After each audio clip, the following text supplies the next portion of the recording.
the right place. Second, you're not just joining a class, you're joining a legacy. GSE has been delivering high-quality education for over 20 years, and our story didn't start in a classroom.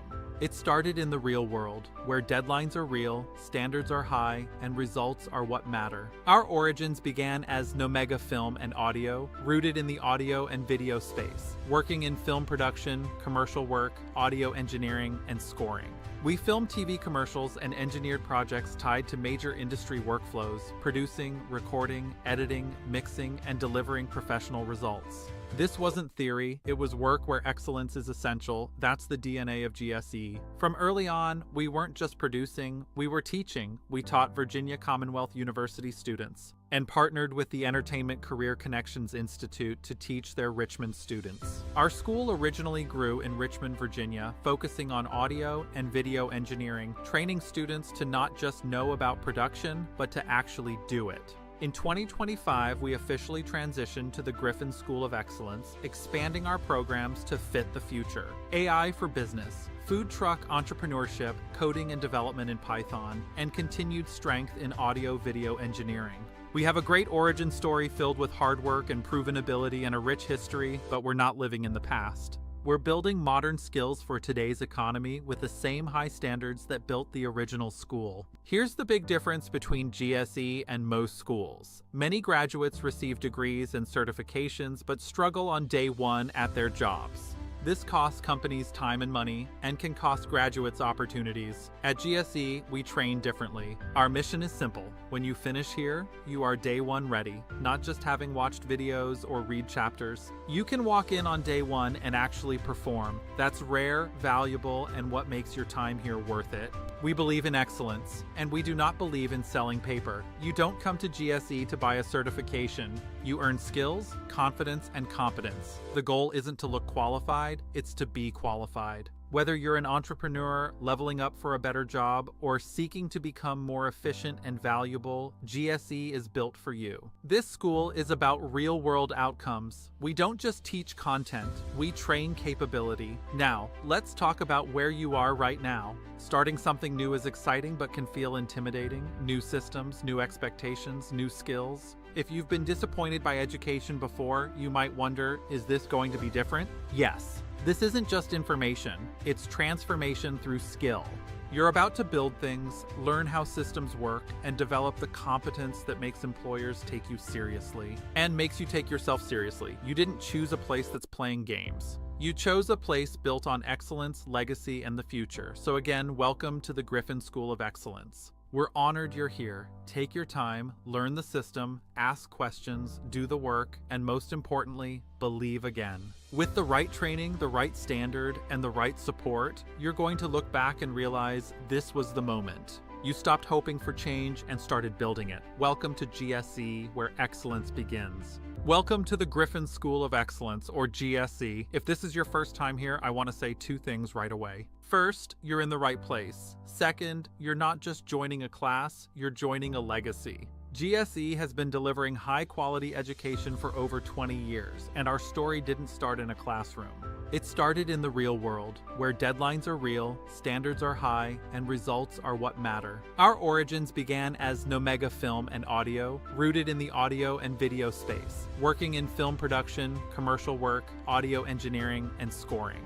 We filmed TV commercials and engineered projects tied to major industry workflows, producing, recording, editing, mixing, and delivering professional results. This wasn't theory, it was work where excellence is essential. That's the DNA of GSE. From early on, we weren't just producing, we were teaching. We taught Virginia Commonwealth University students and partnered with the Entertainment Career Connections Institute to teach their Richmond students. Our school originally grew in Richmond, Virginia, focusing on audio and video engineering, training students to not just know about production, but to actually do it. In 2025, we officially transitioned to the Griffin School of Excellence, expanding our programs to fit the future. AI for business, food truck entrepreneurship, coding and development in Python, and continued strength in audio-video engineering. We have a great origin story filled with hard work and proven ability and a rich history, but we're not living in the past. We're building modern skills for today's economy with the same high standards that built the original school. Here's the big difference between GSE and most schools. Many graduates receive degrees and certifications but struggle on day one at their jobs.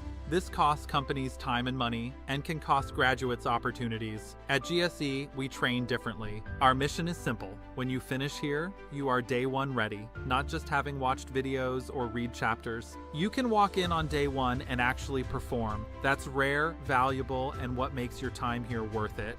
We believe in excellence, and we do not believe in selling paper. You don't come to GSE to buy a certification. You earn skills, confidence, and competence. The goal isn't to look qualified, it's to be qualified. Whether you're an entrepreneur, leveling up for a better job, or seeking to become more efficient and valuable, GSE is built for you. This school is about real-world outcomes. We don't just teach content, we train capability. Now, let's talk about where you are right now. Starting something new is exciting but can feel intimidating. New systems, new expectations, new skills. If you've been disappointed by education before, you might wonder, is this going to be different? Yes. This isn't just information, it's transformation through skill. You're about to build things, learn how systems work, and develop the competence that makes employers take you seriously. And makes you take yourself seriously. You didn't choose a place that's playing games. You chose a place built on excellence, legacy, and the future. So again, welcome to the Griffin School of Excellence. We're honored you're here. Take your time, learn the system, ask questions, do the work, and most importantly, believe again. With the right training, the right standard, and the right support, you're going to look back and realize this was the moment. You stopped hoping for change and started building it. Welcome to GSE, where excellence begins. Welcome to the Griffin School of Excellence, or GSE. If this is your first time here, I want to say two things right away. First, you're in the right place. Second, you're not just joining a class, you're joining a legacy. GSE has been delivering high-quality education for over 20 years, and our story didn't start in a classroom. It started in the real world, where deadlines are real, standards are high, and results are what matter. Our origins began as Nomega Film and Audio, rooted in the audio and video space, working in film production, commercial work, audio engineering, and scoring. We filmed TV commercials and engineered projects tied to major industry workflows, producing, recording, editing, mixing, and delivering professional results. This wasn't theory, it was work where excellence is essential. That's the DNA of GSE. From early on, we weren't just producing, we were teaching. We taught Virginia Commonwealth University students and partnered with the Entertainment Career Connections Institute to teach their Richmond students. Our school originally grew in Richmond, Virginia, focusing on audio and video engineering, training students to not just know about production, but to actually do it. In 2025, we officially transitioned to the Griffin School of Excellence, expanding our programs to fit the future. AI for business, food truck entrepreneurship, coding and development in Python, and continued strength in audio-video engineering. We have a great origin story filled with hard work and proven ability and a rich history, but we're not living in the past. We're building modern skills for today's economy with the same high standards that built the original school. Here's the big difference between GSE and most schools. Many graduates receive degrees and certifications but struggle on day one at their jobs. This costs companies time and money and can cost graduates opportunities. At GSE, we train differently. Our mission is simple. When you finish here, you are day one ready, not just having watched videos or read chapters. You can walk in on day one and actually perform. That's rare, valuable, and what makes your time here worth it. We believe in excellence. Alrighty, so welcome to our first Saturday class. Most of you are probably still in your pajamas, understandably. As you can tell, I am here at the school, as I will be pretty much every Saturday. Alrighty, so you guys get to be in your pajamas. I do not get to be in my pajamas. So I want to talk really briefly before we hop into it about the pivot to online classes for certain courses and blended for others. We've had people initially sign up from all over and they were driving in. And so we have one echelon that has signed up from other cities outside of San Antonio and they're driving in, and it became difficult to drive in every week. And then others at the other end, which were you're doing public transit and dropped off and rides and everything from I need a ride to, I'm driving from a different city, and the online format just seems to work. So we'll still have projects, still the grading process will be the same. We're going to move back to Spaces, to our online. We already use it for our chat, but actually into that classroom. So as the email said, be spending the next 2 weeks pulling everything out of Canvas and putting it back into the initial platform where we started. And that way it's just easier for everyone. And we don't want people hitting those 9 missing attendances and failing because they have so many absences. So hopefully this format allows more people the opportunity to successfully finish the course.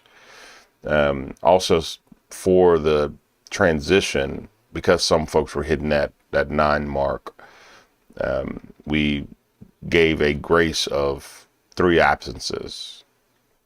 So however many absences you have, 3 of those were taken away as we transition to this online format. So hopefully that helped those that were hitting that mark of, hey, I'm about to fail because of my absences. And also makes it,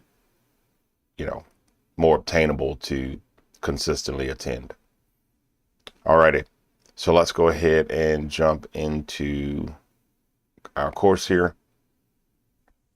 Alrighty, so this is Replit, and we're going to be talking about using AI in our coursework. Matter of fact, let me double check when this particular class ends. I don't have the new class times memorized. Who knows when this particular class ends? I can pull it up here. But if you know when the new class ends, just type it in the chat.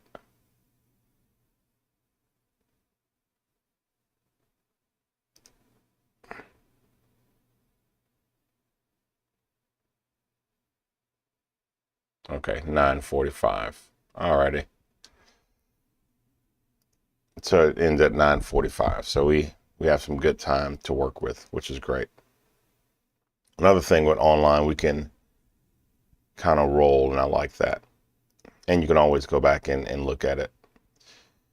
So I was looking for free online Python IDEs. I just Googled it.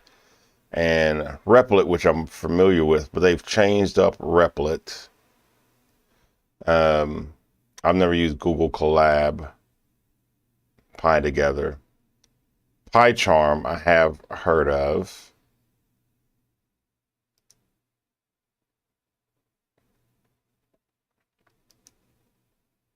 Oh, this is by JetBrains. So this is a paid format. I know NEISD uses this in their school systems.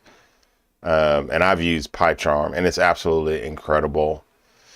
I don't know if I know the school paid a lot of money for it. I think it was paying thousands per student. But I don't know if there's a free version of PyCharm. Let's see. So yeah, all the students had PyCharm Pro, plus all of the other JetBrains packages. Yeah, all of the products. So yeah, they were paying roughly $1,000, I think, per student. So they're spending a lot of money. So yeah, they don't have a free version of PyCharm.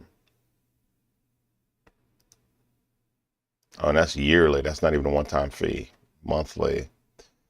Okay. For individual use. Let's see this. $10 a month. So if you want a full-blown IDE, IDE stands for Integrated Development Environment. Let me see if I can switch to a different camera here.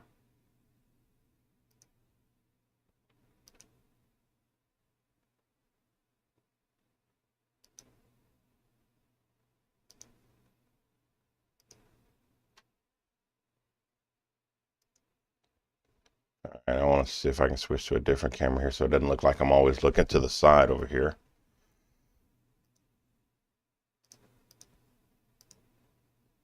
Alrighty. That should help.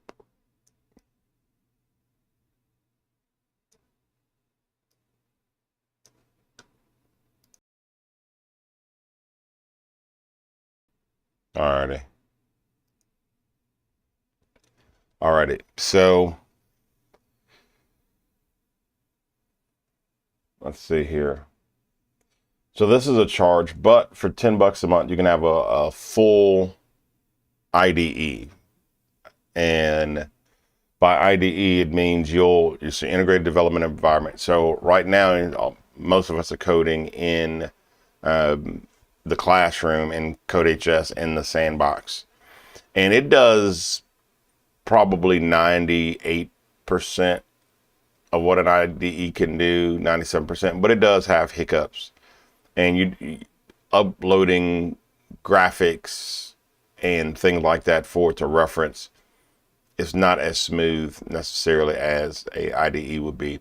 And also when you're coding out in the real world, you won't be using Sandbox and CodeHS. You'll be using the IDE like PyCharm or Anaconda, which is a big one.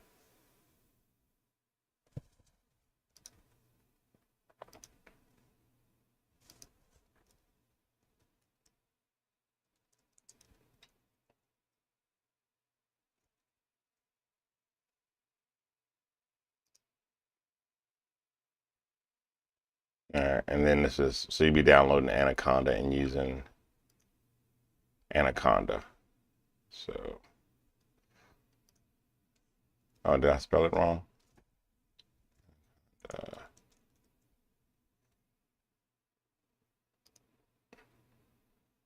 And it's about the same, $15, but it looks like they actually do have a free version. So I'd recommend for everyone that wants to work in a actual IDE that you'd be learning in the working in the real world, downloading Anaconda, and maybe we'll download it and work with it, especially as we get closer to graduation, and you'll be losing, or you won't be necessarily losing immediately access to CodeHS, but you will need to transition out of CodeHS into a actual IDE. This will be great for you. Alrighty. Today we're going to be playing with Replit. We're going to be playing with CodeHS. But first we're going to review the game that we created last week. Okay. If you have any questions about the game from last week,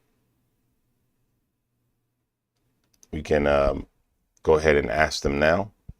So let me go ahead and make this a little bit bigger. Actually, I think I'm going to move this over here. There we go. All right, perfect.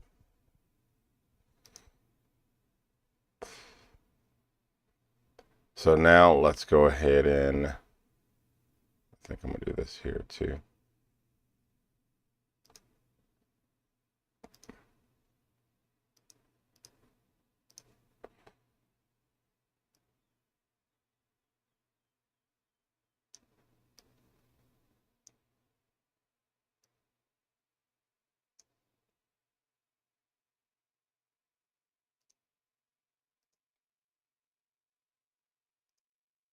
Alrighty.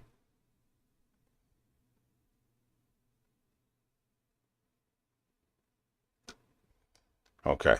Alrighty. So let's go over last week. Okay. So last week, okay, Albert says he has a question. Okay. So Albert's question is, I wish I could throw you guys' questions up. I wish the software allowed me to do that. I got to figure out how to do that.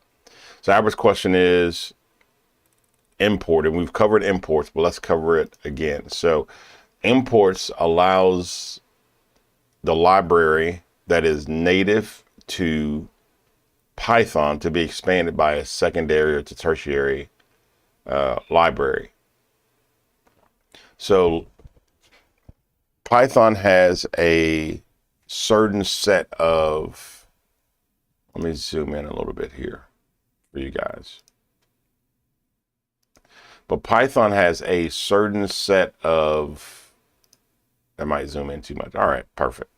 All right, so Python has a certain set of commands that's built into Python, right? You don't have to tell it what a while loop is or what a for loop is or how to multiply or how to divide or how to create a variable. This is built into Python. But Python isn't infinite. It doesn't have every option that you could possibly dream of in existence, right? If that was the case, the code would be bigger than all the hard drives in the world, right? So if you want, you have to decide what you're using at the time you're using it. For example, if I'm going to do a lot of stuff with numbers and data science, I might import NumPy, right? And that is a library specific to numbers, right? And now when I do that and when I run the software, it imports this library. So it brings in additional commands and functionality for Python to run, okay? But it's not just that. I can create my own libraries. For example, I can come over here, new file, lib.py, and then I can create my own command, x equals 5, y equals 25,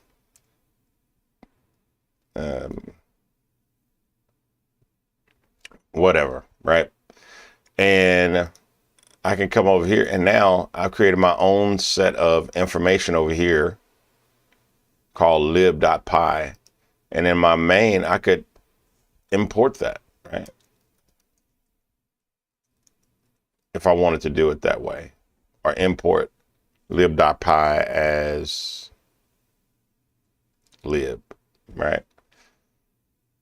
And then I could start calling that function if I wanted to by using lib dot whatever. So anyway, it is a secondary or tertiary. It's just an outside set of commands that I can use to pull in to get the code that I'm working on to do additional things. So by importing Pygame, I get all of these Pygame commands. Screen equals Pygame dot, right? Display dot set mode. So now I get all of this stuff that's in these Pygame commands. Now it's really, really easy here because I can just do import Pygame. In Anaconda or wherever, PyCharm, you're gonna have to do a little bit more work to import things. And I think we will start playing with some of this other stuff to show you how you'll do it outside of CodeHS is a learning environment, so they make it a little easier. But it's not that hard with a normal IDE either. Here we initiate Pygame, so now it's running. Import random. So import a random and random dot, then any command that's in random. And you can just Google what these libraries are. So what are Pygame commands in Python? You can normally get just a list of what it can do. Pygame display.set mode creates a graphical window, set a caption, display flip, update, and you can just start getting a list of commands. Here's Pygame right there, pygame.org. You can just start getting a feel of what Pygame can do. Same thing with NumPy. What are NumPy commands in Python? np.array. Anytime you're working with arrays, you're pretty much going to use NumPy. MP.0s, MP.1s.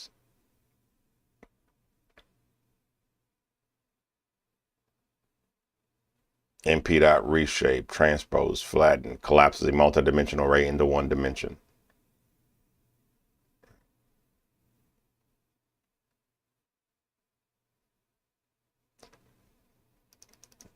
Give a list of libraries imports in Python. It just gives you a list of things that you can do. OS is a cool one, and I've used that. I used that a lot last year. Sys, we're using that now. Math, date and time. If you want something that is, you want to import date and time, so you want a program to maybe start on a certain date at a certain time. You know, if you're something that's time sensitive, think about the sensors in your house. You know, we have a smart sensor like lights and stuff, and they turn on, like my outdoor porch light turns on at dusk, right? Turns off at dawn. So something that is date and time sensitive. JSON random, we're using that now to randomize. Matplotlib. So anyway, you can get a list of different potential imports and what they do.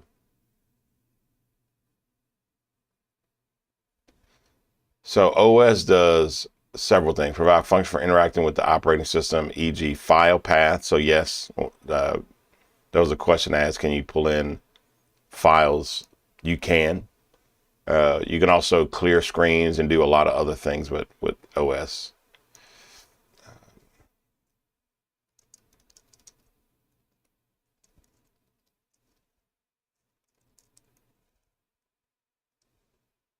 But you can pull in files without using OS, but OS is great as well. So get your current working directory, change directories, rename or replace files, delete files, iterate through directory trees, join path components, and so on. But even in CodeHS, you can just upload a file and then reference that file without necessarily using OS, but OS is definitely an elegant way to do it with a lot of additional commands as well.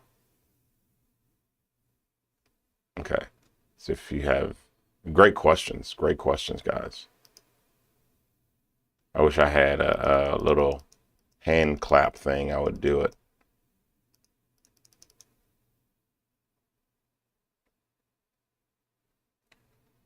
All right, there's a question. So will this help you build a game? All of these imports will help you build whatever you want to build. So regardless of what you want to build, they can help you build it. It's kind of like these are just the raw materials. So if you have wood and nails and screws and concrete and, you know, skill saw, those are just the raw tools. What you build is what you build. You know, I can build a play set for my daughter or my little ones. I could build a house. I could build a hospital. I could build, you know, a boat. So it's more so these are the raw materials for you to build whatever your heart's desire.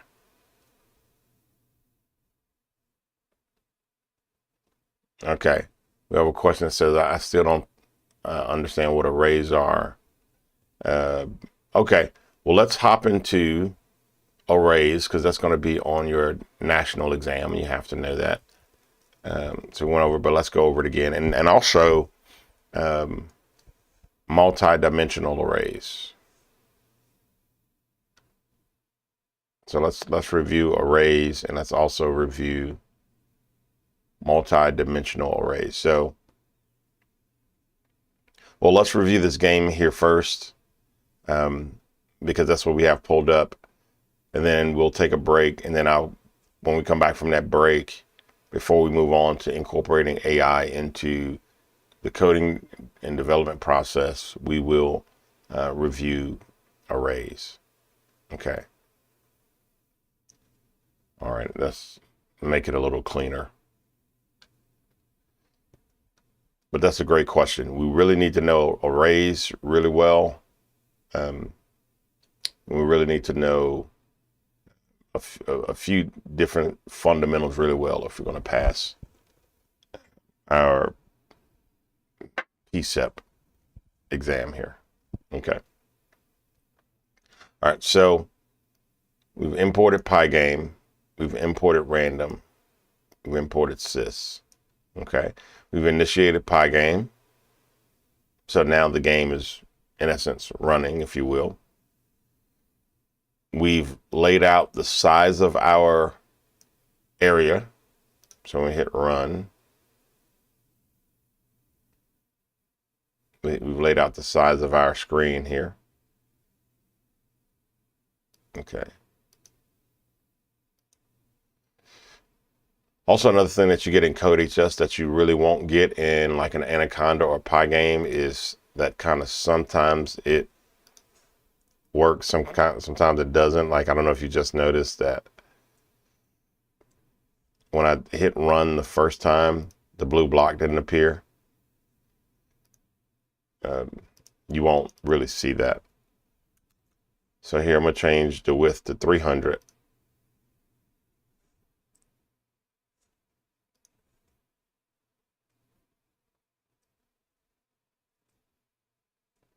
And now it's just, that's the total width. So it made it smaller. It's harder to see on this black background. So maybe we'll change the color of the background, but that changed. So screen equals Pygame display.set mode. So width and height. Our title, catch the falling block, is going to display it. The clock is just the time clock, and then we set a font. Our colors, the player width, in this case, our blue block. Player height, also our blue block. Player underscore X width. Remember, this is floor division. The two dividing signs is not normal division. It is floor division. So width, floor division 2, player width, floor division 2, and that's X. And then we have Y, height minus 50, height minus 50. And then we can set how fast we move.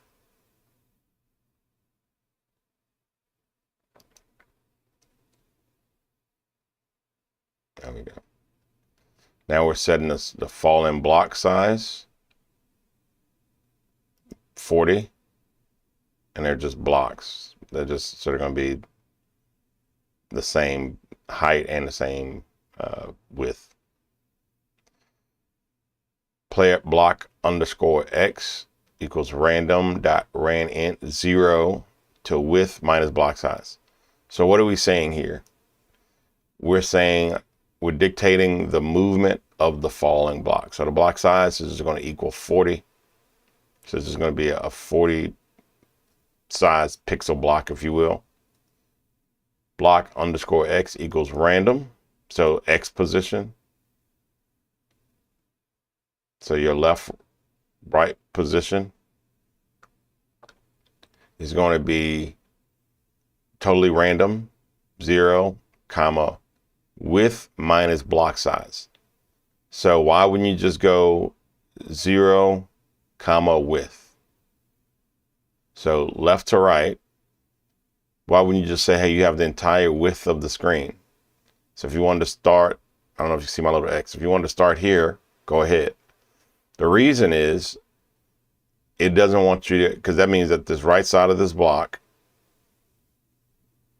I was waiting for another one to fall. And of course it stops falling when I wait for it to fall. But let's say the right side of that corner block started here, you would never see the block. You might just see a slither of orange pixels as it falls. So you want to keep that block inside of the parameter of the screen. So that's why I'm saying, hey, you can randomize. You can make that block fall anywhere you want. Just make the width minus the block size. So it has to stay within this parameter. So he has the width minus the block size. So you stay within this parameter. Y position up and down is 0. Why 0? Because I always wanted to drop from the top. If I say did block or randomize the block size like here, and say I made this height minus the block size.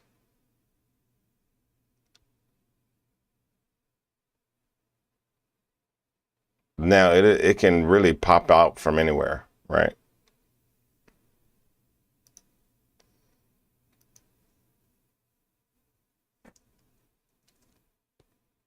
Or if I made it,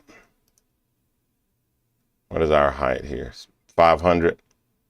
I made it 250.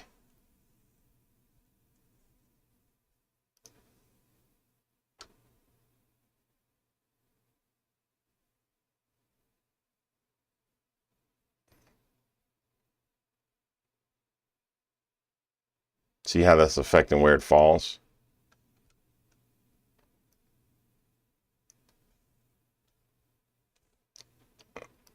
So if we made them both 250. And get in there, let's make this 350. Get in there and don't be afraid to play with things and modify it. See how the first block just fell right there, and these blocks are just falling from any height as well as any left and right position, any place on the y-axis, any place on the x-axis. You can play with the speed.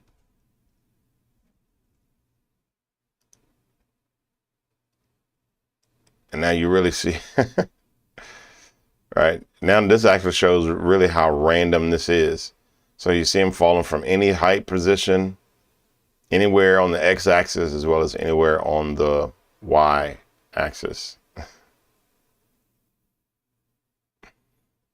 At that speed, I'm racking up the points. High scores everywhere. Okay. So you can play with your speed, you can play with your height, you can play with the block size. What if we made this 200?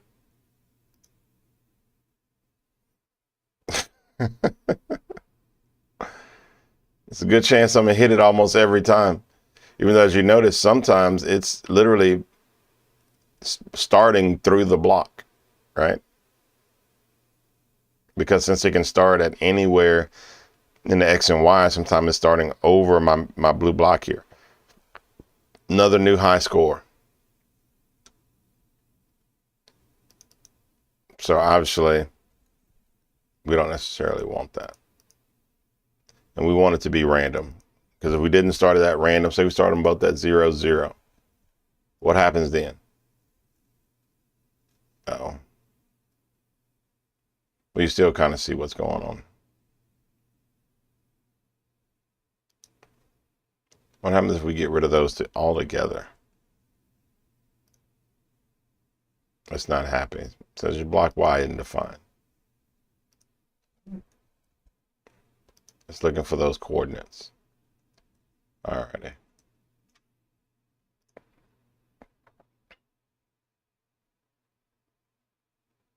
So while true, which means this keeps running while this is true. Albert says, try to catch it now. Yeah, you ain't kidding, right? Alrighty. So while true, that just means this continues to work. And I can actually comment out this if I wanted to. Let's slow it back down. Oh.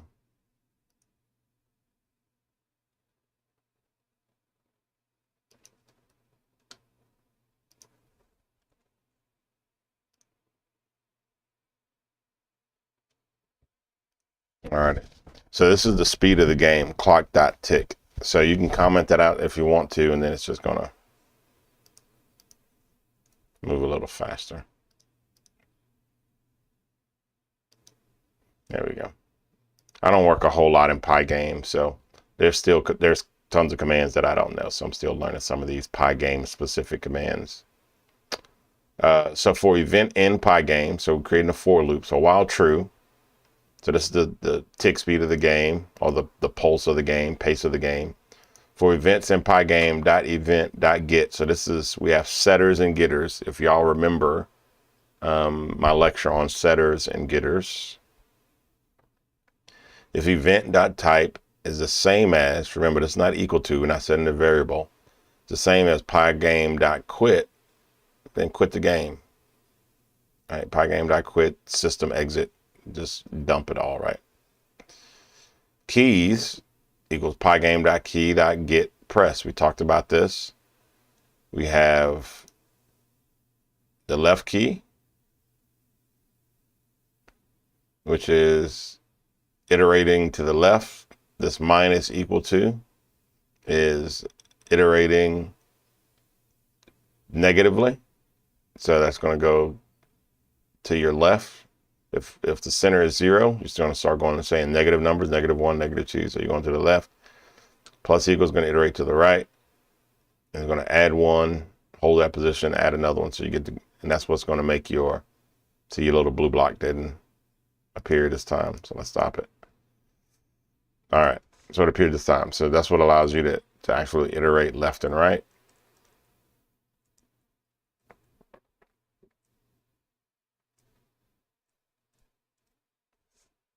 Alrighty.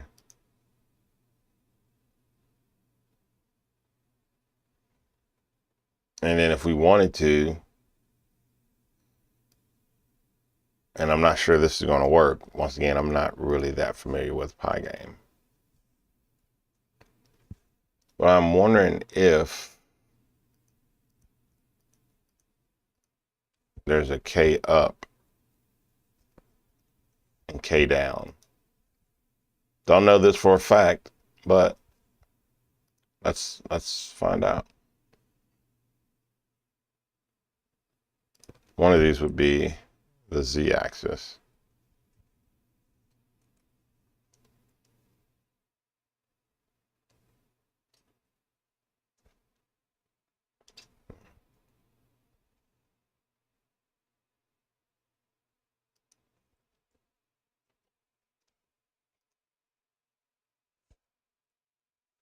So let's see.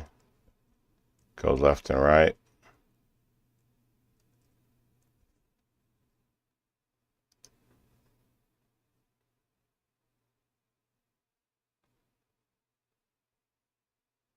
It's like Z is undefined.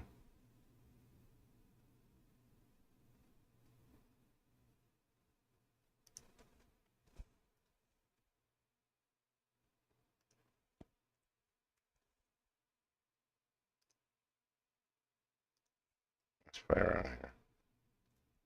There we go. Y-axis. So now I can go up, left, right, and now I can go up and down.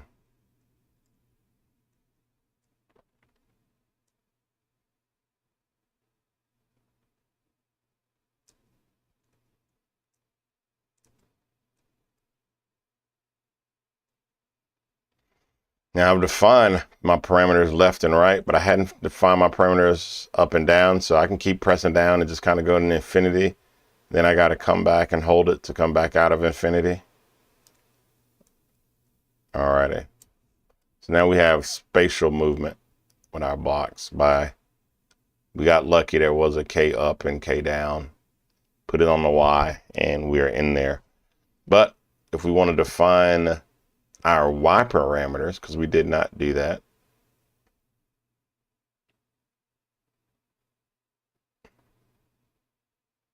So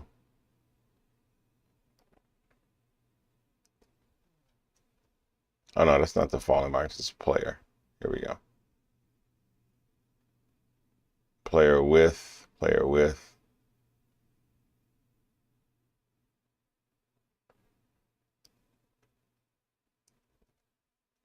So let's see if we can put something in there. That would keep us from going into infinity.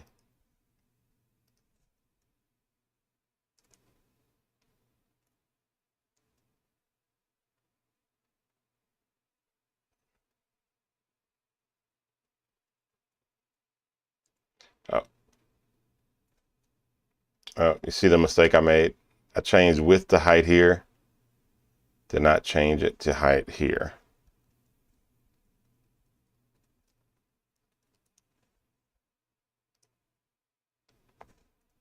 All right, here we go. Mistakes were made. All right, so our left and right has parameters.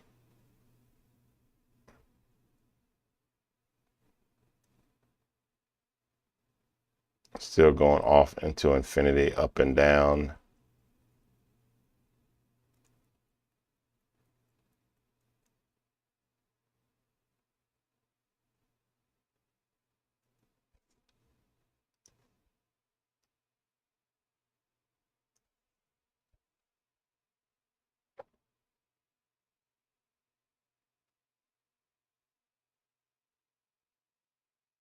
Okay.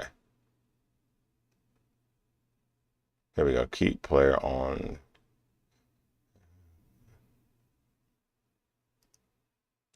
So let's come here.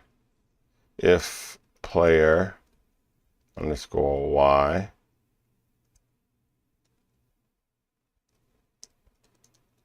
is greater than height minus player underscore height, player underscore y to height minus player underscore height. Alrighty.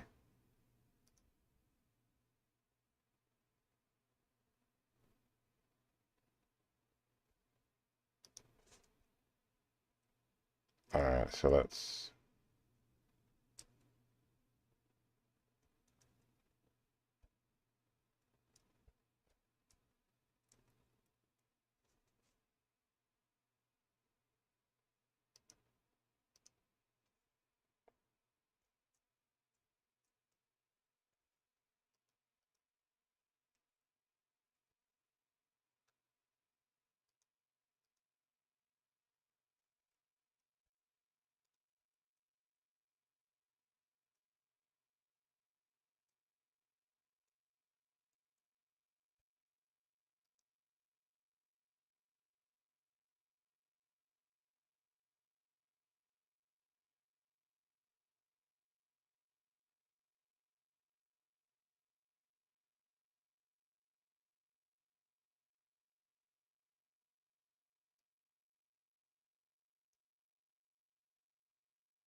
trying to figure out why our little blue block is going off screen here.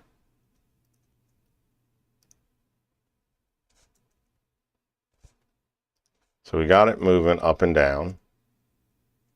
Now we're going left and right. But it goes into infinity here, and then we just got to pull it down.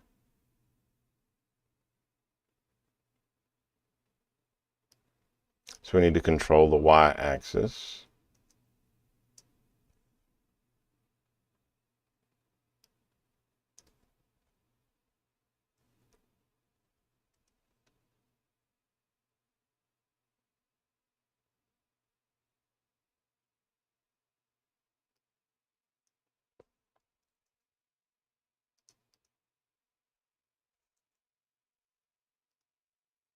So left and right.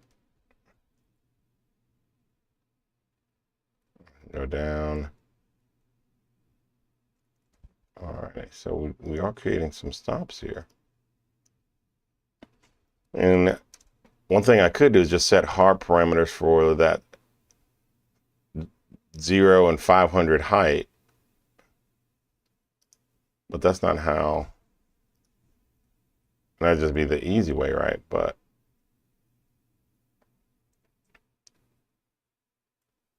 All right, so we're going to move on. I'll leave this, I'll put this in there for you guys to play with and figure out how to get that block from going here at the top here.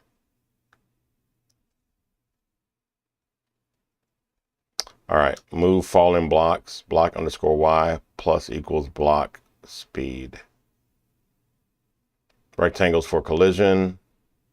So here's if basically if the block connects with the player connects with the block, then boom, we have a collision. Catch the block. This is how we calculate points.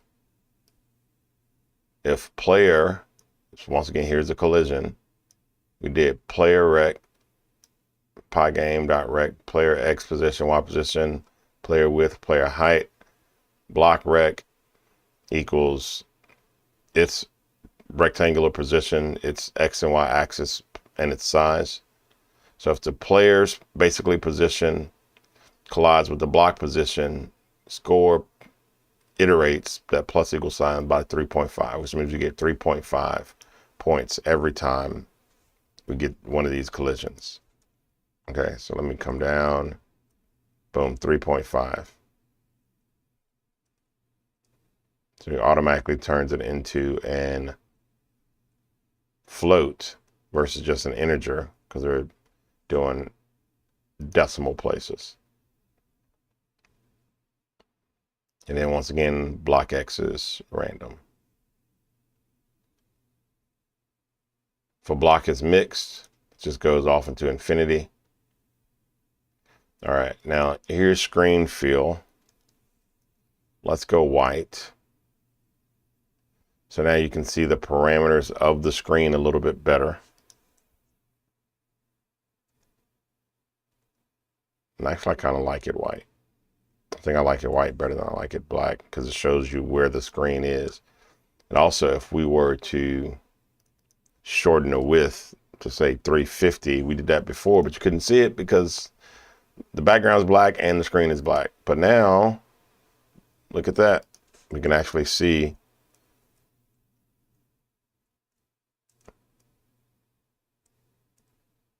you can see it. However, now what we don't see is our score because our score is white and the screen is white, right?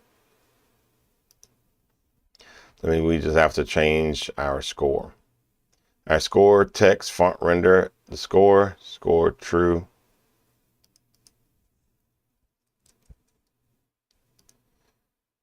Now our score is black, so we can see it.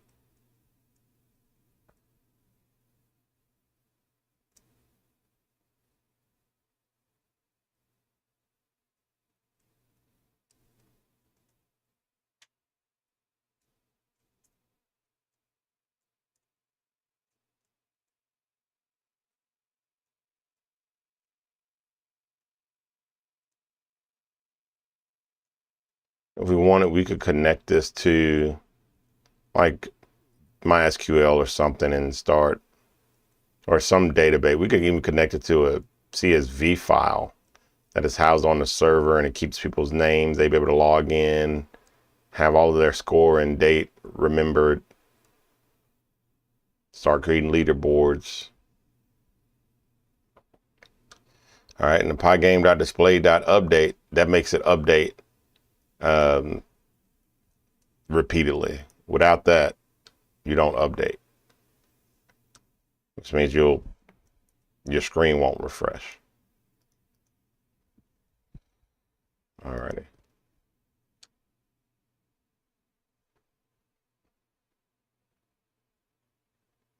All right. So,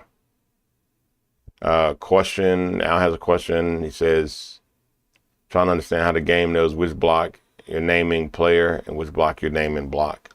Well, that's easy because we told it, right? So we have player settings here. So we have player underscore width, player underscore height, player underscore X, which refers to player, player underscore Y. So all of this is player. All of this is block. And then when we come down here, the keys, we're saying, hey, these are the keys for player. Positioning, we go, this is the position for player. Just started at the bottom center of the screen, right? This is the speed for player. Oh, this is the speed for block _ Y.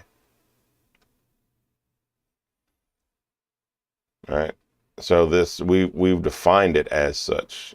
The fallen block, X position, Y position, size, speed, player, speed, X position, Y position, height, width. So we've defined it. And Pygame is designed to understand this. Now, if we weren't using Pygame, it'll look a little bit different, right? If we weren't using Pygame, maybe we'd have to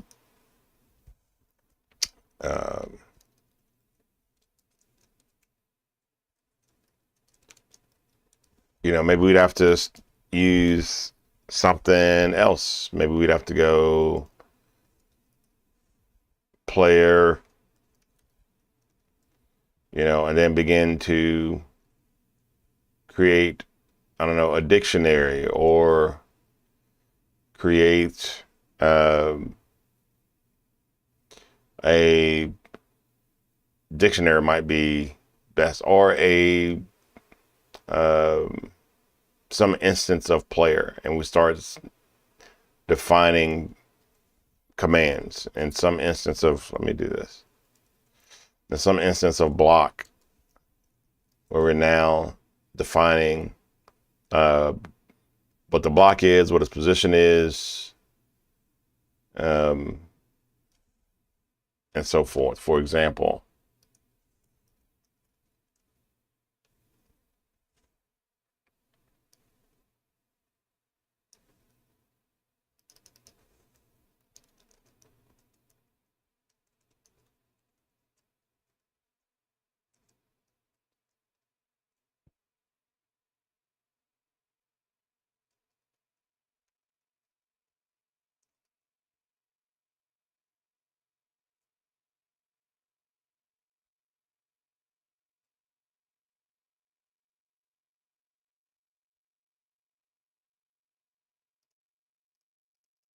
I'm gonna try to pull up one of my slides here, guys.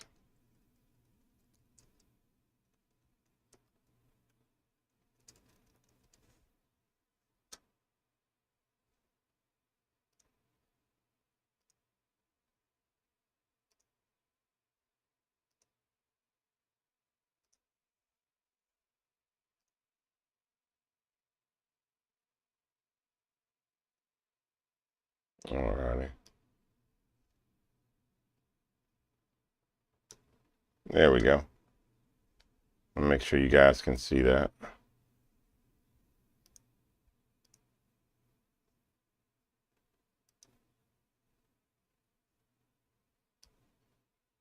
Alrighty. So at some point we went over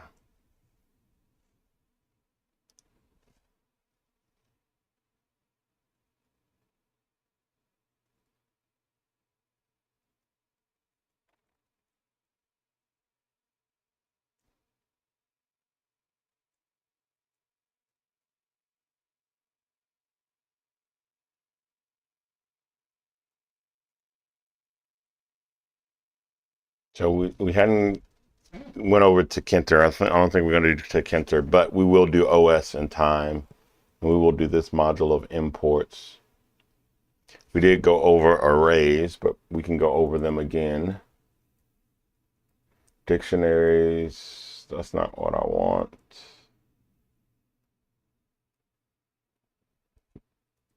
Went over recursion, but we'll go over recursion again.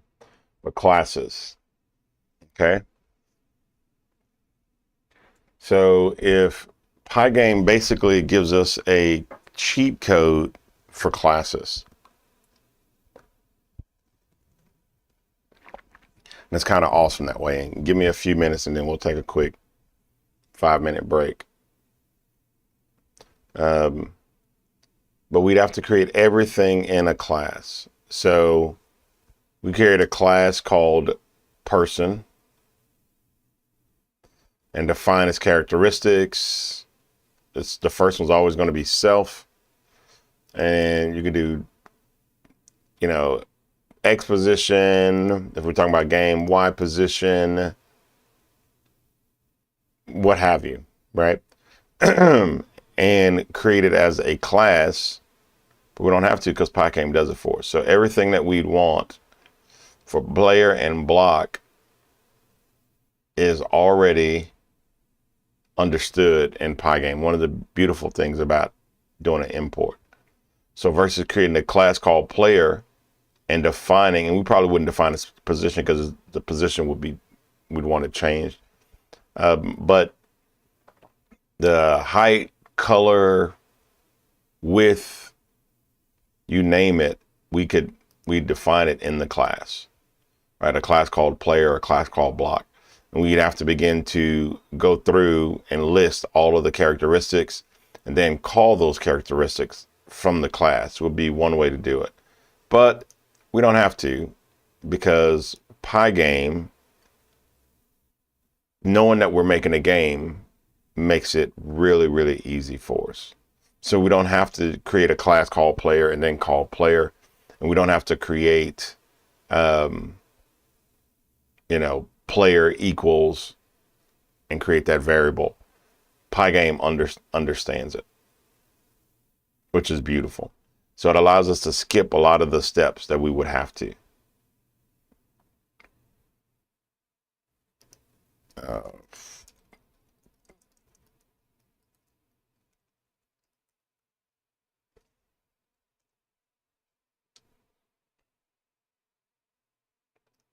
So like with a class, how you have init, you have it in Pygame, you have quit, you have modes, you have getters and setters, you have pressed, you can have audio and sound playing. So it's going to give you a lot, and this is not even the full documentation. So I would definitely urge you just to look up like all of the Pygame stuff. And I don't even know it because I don't use Pygame a lot. Very rarely. Normally if I'm using Pygame, it's simply because I'm teaching it to someone else. But definitely I would urge you to look up Pygame and all of the different things Pygame can do, because it's almost like you're running a separate software inside of Python. So it's almost like you have Python and you have, I want to look over here because that's where the screen is where I'll see you guys comment. But it's almost like you have Python and then you have an entirely separate screen just for an entirely separate program running inside of Python. So it's like Python and then is the main software, and you have another software called Pygame running inside of it with its own commands. Same thing with Tkinter, which we probably won't teach you Tkinter, but it's a separate software with its own commands running inside of Python. Okay. So it has its own rules kind of aside from Python. You're still in Python, but it kind of has its own rules. Okay. Let's take a quick 10-minute break. Well, it's 8:47. Let's just, come back at 8:57. And we're going to continue on. If you have any questions, and we will continue on. Looks like we still have some more questions about either Pygame or building a game. So let's continue to answer those questions before we move on to arrays. Okay, so let's just go ahead and take a few-minute break, and we will be right back. After these messages, we'll be right back. All right, so we'll be back in 10. Welcome to the Griffin School of Excellence, or GSE. If this is your first time here, I want to say two things right away. First, you're in the right place. Second, you're not just joining a class, you're joining a legacy. GSE has been delivering high-quality education for over 20 years, and our story didn't start in a classroom. It started in the real world, where deadlines are real, standards are high, and results are what matter. Our origins began as Nomega Film and Audio, rooted in the audio and video space, working in film production, commercial work, audio engineering, and scoring. We filmed TV commercials and engineered projects tied to major industry workflows, producing, recording, editing, mixing, and delivering professional results. This wasn't theory, it was work where excellence is essential. That's the DNA of GSE. From early on, we weren't just producing, we were teaching. We taught Virginia Commonwealth University students and partnered with the Entertainment Career Connections Institute to teach their Richmond students. Our school originally grew in Richmond, Virginia, focusing on audio and video engineering, training students to not just know about production, but to actually do it. In 2025, we officially transitioned to the Griffin School of Excellence, expanding our programs to fit the future. AI for business, food truck entrepreneurship, coding and development in Python, and continued strength in audio-video engineering. We have a great origin story filled with hard work and proven ability and a rich history, but we're not living in the past. We're building modern skills for today's economy with the same high standards that built the original school. Here's the big difference between GSE and most schools. Many graduates receive degrees and certifications but struggle on day one at their jobs. This costs companies time and money and can cost graduates opportunities. At GSE, we train differently. Our mission is simple. When you finish here, you are day one ready, not just having watched videos or read chapters. You can walk in on day one and actually perform. That's rare, valuable, and what makes your time here worth it. We believe in excellence, and we do not believe in selling paper. You don't come to GSE to buy a certification. You earn skills, confidence, and competence. The goal isn't to look qualified, it's to be qualified. Whether you're an entrepreneur, leveling up for a better job, or seeking to become more efficient and valuable, GSE is built for you. This school is about real-world outcomes. We don't just teach content, we train capability. Now, let's talk about where you are right now. Starting something new is exciting but can feel intimidating. New systems, new expectations, new skills. If you've been disappointed by education before, you might wonder, is this going to be different? Yes. This isn't just information, it's transformation through skill. You're about to build things, learn how systems work, and develop the competence that makes employers take you seriously. And makes you take yourself seriously. You didn't choose a place that's playing games. You chose a place built on excellence, legacy, and the future. So again, welcome to the Griffin School of Excellence. We're honored you're here. Take your time, learn the system, ask questions, do the work, and most importantly, believe again. With the right training, the right standard, and the right support, you're going to look back and realize this was the moment. You stopped hoping for change and started building it. Welcome to GSE, where excellence begins. Welcome to the Griffin School of Excellence, or GSE. If this is your first time here, I want to say two things right away. First, you're in the right place. Second, you're not just joining a class, you're joining a legacy. GSE has been delivering high-quality education for over 20 years, and our story didn't start in a classroom. It started in the real world, where deadlines are real, standards are high, and results are what matter. Our origins began as Nomega Film and Audio, rooted in the audio and video space, working in film production, commercial work, audio engineering, and scoring. We filmed TV commercials and engineered projects tied to major industry workflows, producing, recording, editing, mixing, and delivering professional results. This wasn't theory, it was work where excellence is essential. That's the DNA of GSE. From early on, we weren't just producing, we were teaching. We taught Virginia Commonwealth University students and partnered with the Entertainment Career Connections Institute to teach their Richmond students. Our school originally grew in Richmond, Virginia, focusing on audio and video engineering, training students to not just know about production, but to actually do it. In 2025, we officially transitioned to the Griffin School of Excellence, expanding our programs to fit the future. AI for business, food truck entrepreneurship, coding and development in Python, and continued strength in audio-video engineering. We have a great origin story filled with hard work and proven ability and a rich history, but we're not living in the past. We're building modern skills for today's economy with the same high standards that built the original school. Here's the big difference between GSE and most schools. Many graduates receive degrees and certifications but struggle on day one at their jobs. This costs companies time and money and can cost graduates opportunities. At GSE, we train differently. Our mission is simple. When you finish here, you are day one ready, not just having watched videos or read chapters. You can walk in on day one and actually perform. That's rare, valuable, and what makes your time here worth it. We believe in excellence, and we do not believe in selling paper. You don't come to GSE to buy a certification.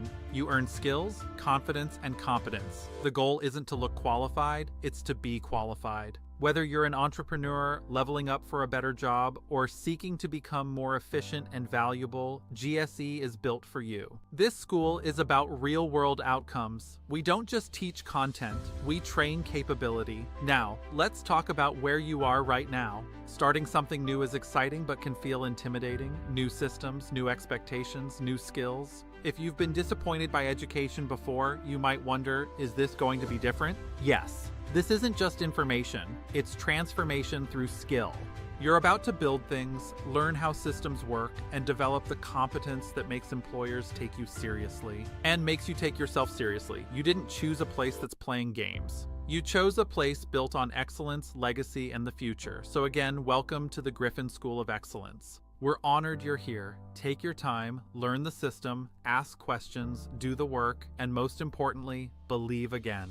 With the right training, the right standard, and the right support, you're going to look back and realize this was the moment. You stopped hoping for change and started building it. Welcome to GSE, where excellence begins. Welcome to the Griffin School of Excellence, or GSE. If this is your first time here, I want to say two things right away. First, you're in the right place. Second, you're not just joining a class, you're joining a legacy. GSE has been delivering high-quality education for over 20 years, and our story didn't start in a classroom.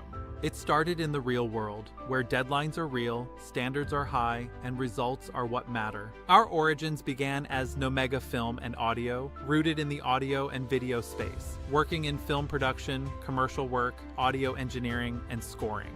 We filmed TV commercials and engineered projects tied to major industry workflows, producing, recording, editing, mixing, and delivering professional results. This wasn't theory, it was work where excellence is essential. That's the DNA of GSE. From early on, we weren't just producing, we were teaching. We taught Virginia Commonwealth University students and partnered with the Entertainment Career Connections Institute to teach their Richmond students. Our school originally grew in Richmond, Virginia, focusing on audio and video engineering, training students to not just know about production, but to actually do it. In 2025, we officially transitioned to the Griffin School of Excellence, expanding our programs to fit the future. AI for business, food truck entrepreneurship, coding and development in Python, and continued strength in audio-video engineering. We have a great origin story filled with hard work and proven ability and a rich history, but we're not living in the past. We're building modern skills for today's economy with the same high standards that built the original school. Here's the big difference between GSE and most schools. Many graduates receive degrees and certifications but struggle on day one at their jobs.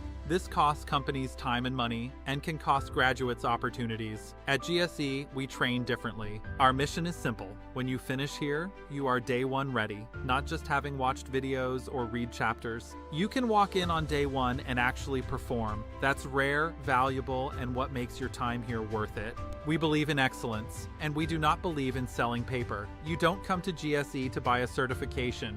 You earn skills, confidence, and competence. The goal isn't to look qualified, it's to be qualified. Whether you're an entrepreneur, leveling up for a better job, or seeking to become more efficient and valuable, GSE is built for you. This school is about real-world outcomes. We don't just teach content, we train capability. Now, let's talk about where you are right now. Starting something new is exciting but can feel intimidating. New systems, new expectations, new skills. If you've been disappointed by education before, you might wonder, is this going to be different? Yes. This isn't just information, it's transformation through skill. You're about to build things, learn how systems work, and develop the competence that makes employers take you seriously. And makes you take yourself seriously. You didn't choose a place that's playing games. You chose a place built on excellence, legacy, and the future. So again, welcome to the Griffin School of Excellence. We're honored you're here. Take your time, learn the system, ask questions, do the work, and most importantly, believe again.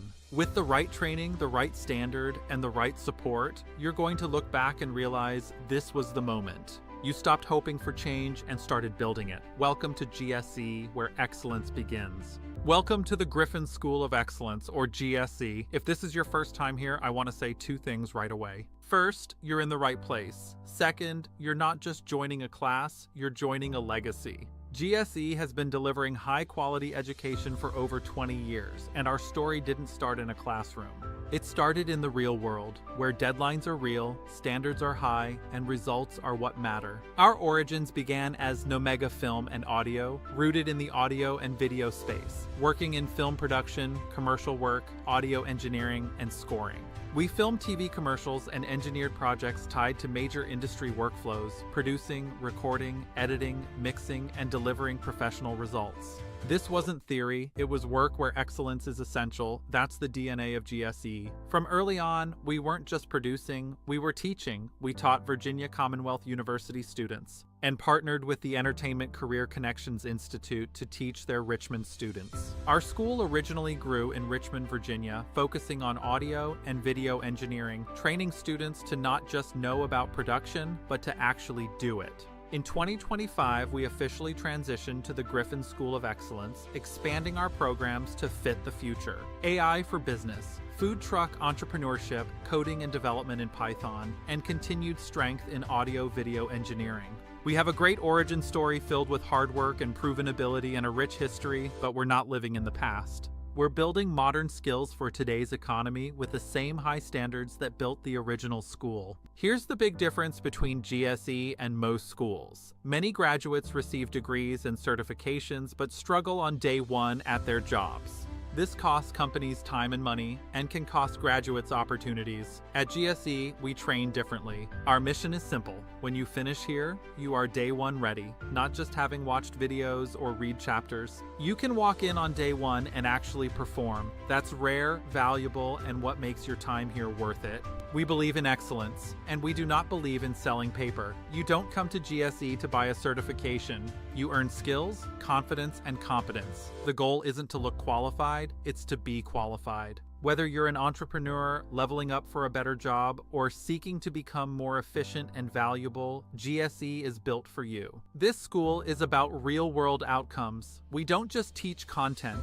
we train capability. Now, let's talk about where you are right now. Starting something new is exciting but can feel intimidating. New systems, new expectations, new skills. If you've been disappointed by education before, you might wonder, is this going to be different? Yes. This isn't just information, it's transformation through skill. You're about to build things, learn how systems work, and develop the competence that makes employers take you seriously. And makes you take yourself seriously. You didn't choose a place that's playing games. You chose a place built on excellence, legacy, and the future. So again, welcome to the Griffin School of Excellence. We're honored you're here. Take your time, learn the system, ask questions, do the work, and most importantly, believe again. With the right training, the right standard, and the right support, you're going to look back and realize this was the moment. You stopped hoping for change and started building it. Welcome to GSE, where excellence begins. Welcome to the Griffin School of Excellence, or GSE. If this is your first time here, I want to say two things right away. First, you're in the right place. Second, you're not just joining a class, you're joining a legacy. GSE has been... Alrighty. Okay. So, we're back. I want to go ahead and go through a few slides with you guys and just do a little recap. I know it's been a little bit since we have went through some of the slides. So I think let's just go through a few. And just kind of recap some of the stuff that we've learned. Okay. I think that would be remarkably useful. Thank you, Al.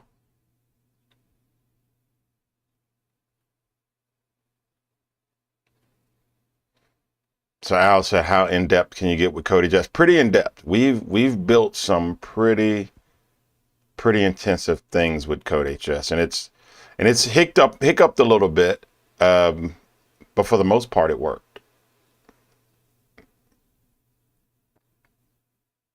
Alrighty, I'm not going to take us too far back. I think we remember all of this basic stuff here. If else statements, strings. All right, there was a question about arrays.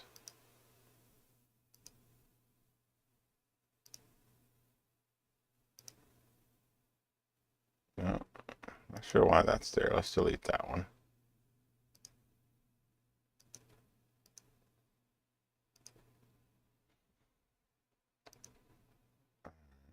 Here's some import statements. Okay. So don't worry about it. We're not going to import Tkinter. I did that last year. None of the Tkinter stuff is on the test. So I decided not to do Tkinter this year. Okay. All right. And we know about operators, iterating operators, all of these operators. Okay. And we've taught on booleans. But I think we skipped these imports. So let's go ahead and can we start the, no, we want to just start from here. All right. Here we go.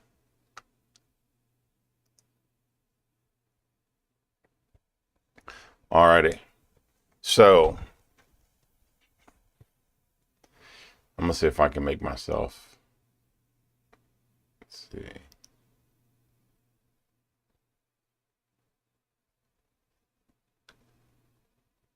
All right, so we're gonna have to stay that size. All righty.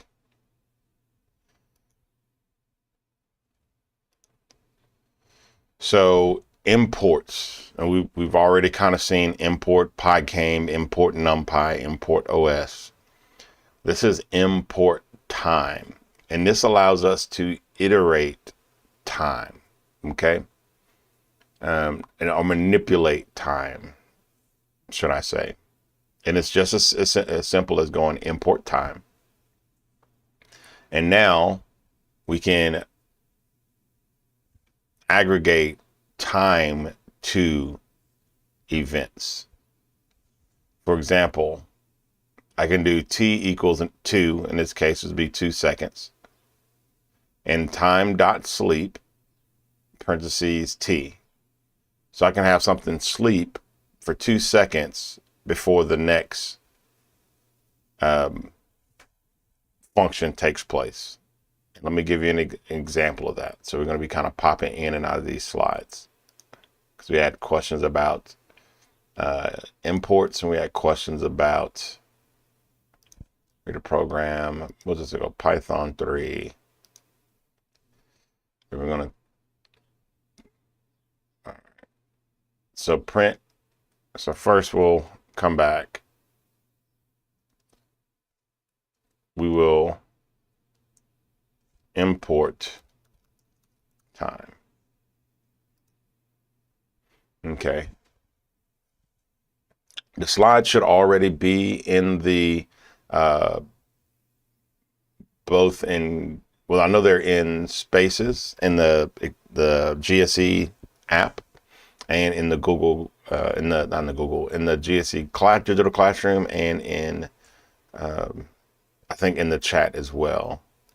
But go and see, they may even be pinned. So check out the digital classroom and let me know if they're not there. Okay, so if I run this, it'll do, oh, it doesn't like import time.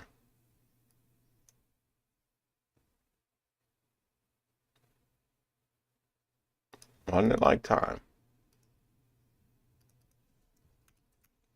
It's supposed to be lowercase. All right, maybe it's supposed to be lowercase. Import time, print hello world. Then I can do print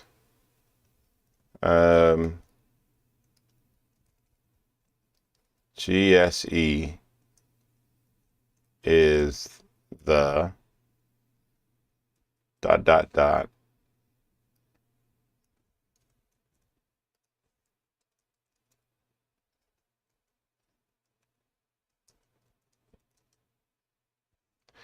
And I'm gonna just put B E S T.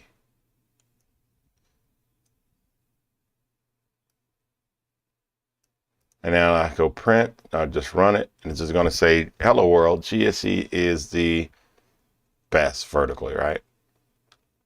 But with import time, what if I did like a time dot sleep and put in 2. Then I hit run. It waits 2 seconds before it prints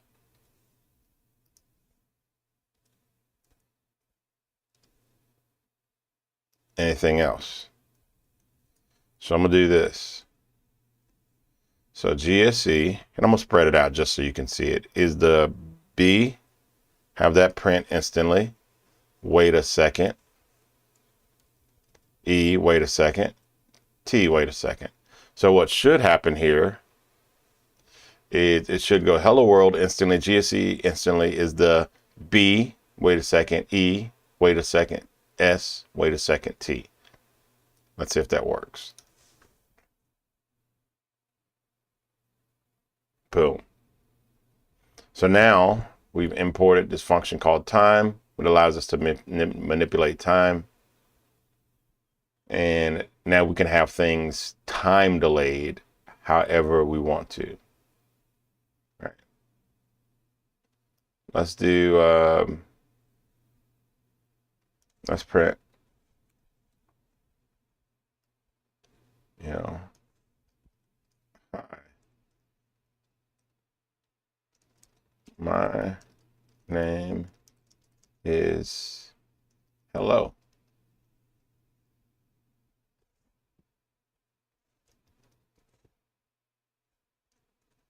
Period. Nice to meet you.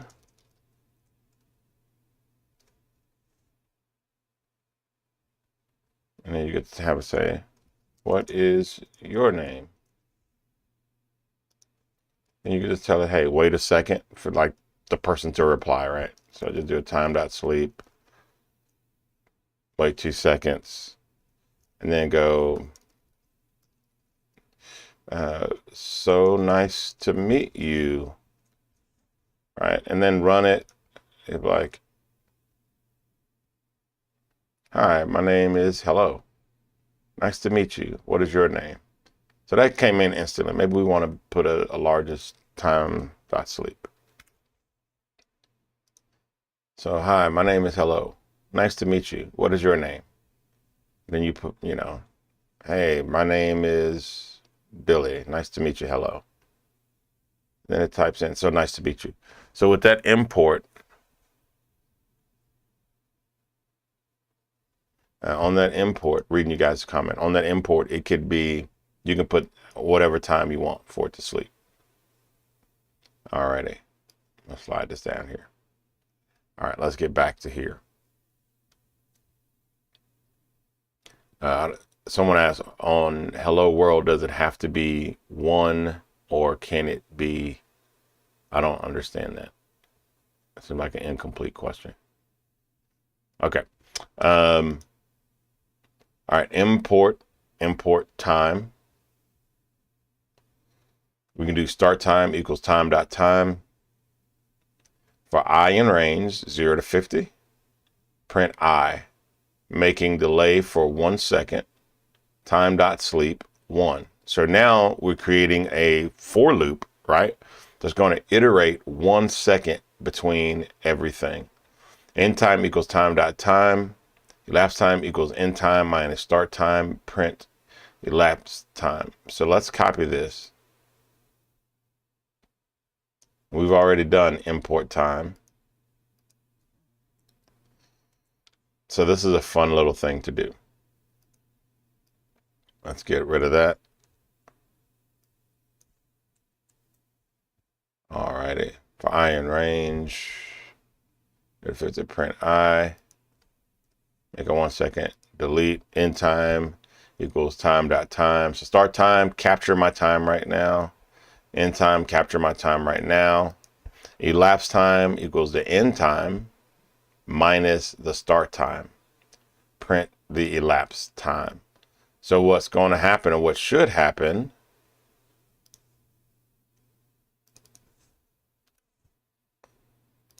those were caps.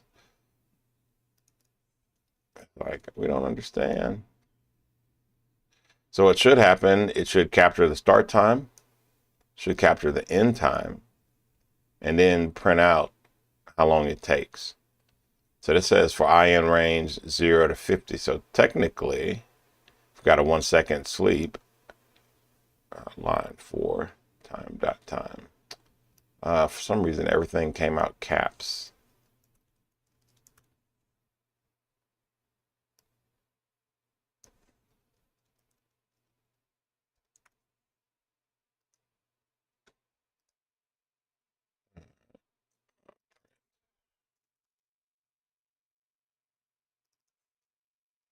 Going through, remember, Python is case sensitive.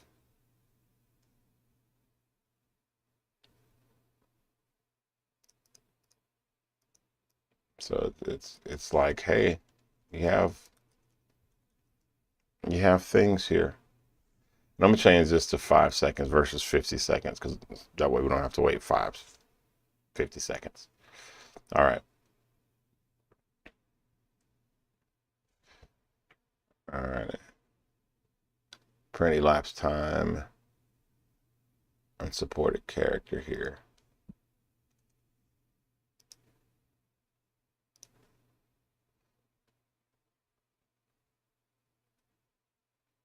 Oh, there we go. So this is what's happening, right? It is running import time. So now we have time. My start time is right now. Time.time. Capture the time right now. For in range, and I want to go 0 to 5, which means it's going to go 0, 1, 2, 3, 4. It doesn't do the last number. All right. Print I. It's going to print I every time it goes through. What is I? In this case, 0 to 5. Time.sleep. Make a delay of 1 second. End time. So elapsed time. Now, mind you, this is very specific, but if I run it again, you might notice that there's a millisecond variation. I think the end was 168. Yeah, 5 seconds, 529. Now these are tens, thousands, hundreds, thousands, right? So this is hundreds of thousandths of a second different, but it's not perfect every time. It's not going to fall exactly perfect every single time. It'll always be 5 seconds, but 5 seconds in the 100,000ths of a second, a little small variation, right?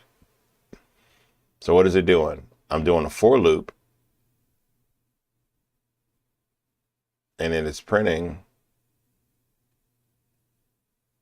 every time it loops. Okay. Alrighty. Any questions thus far on how import time works? We're capturing time, we're delaying time, we're modifying time. Okay. Someone asked about import OS. You can use os.system_clear to clear a screen. And this is not going to be happy with me either, because it's not so we're going to come in here and do import OS. And then I'm going to put a time.sleep of 2 seconds. Then I'm going to just tell it to clear the screen. os.system, os.system clear. And I believe all of this is lowercase. So let's see.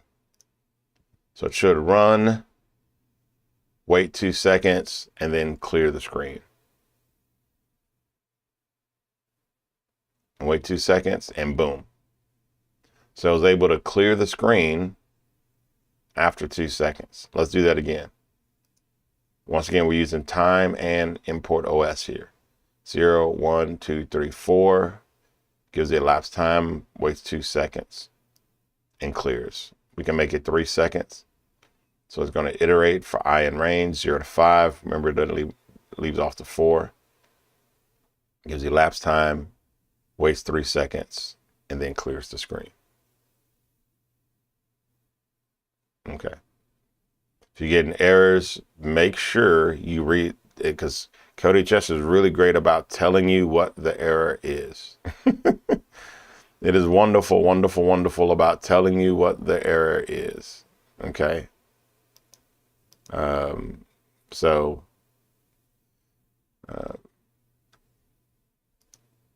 for example, if I do something like this and I run it, it's going to give me an error, but it's going to tell me what line my error is on. It's going to say, hey, look, name error.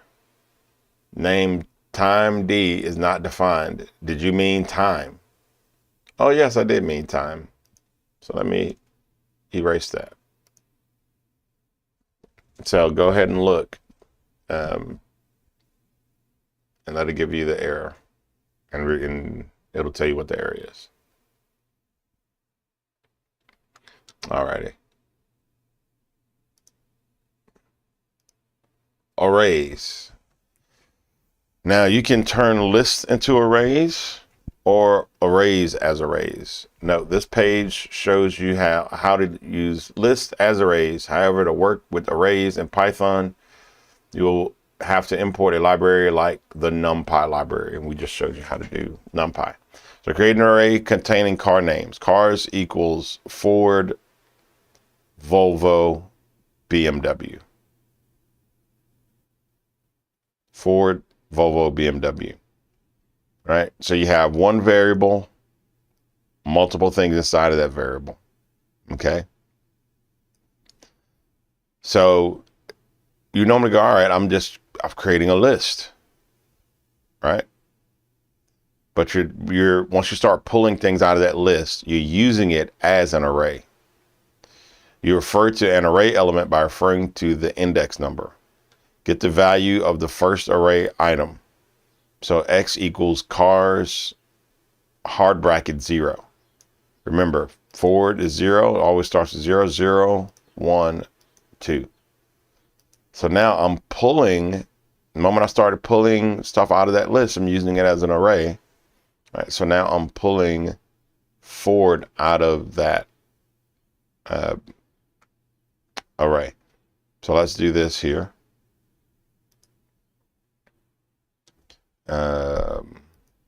I'm going to import NumPy.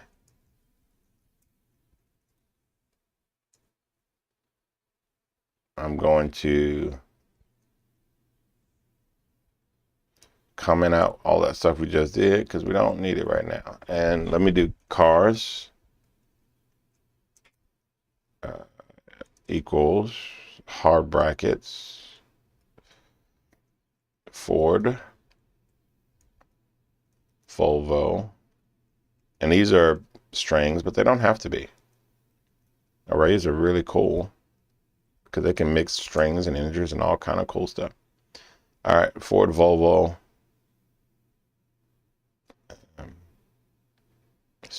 and I don't know, Tesla.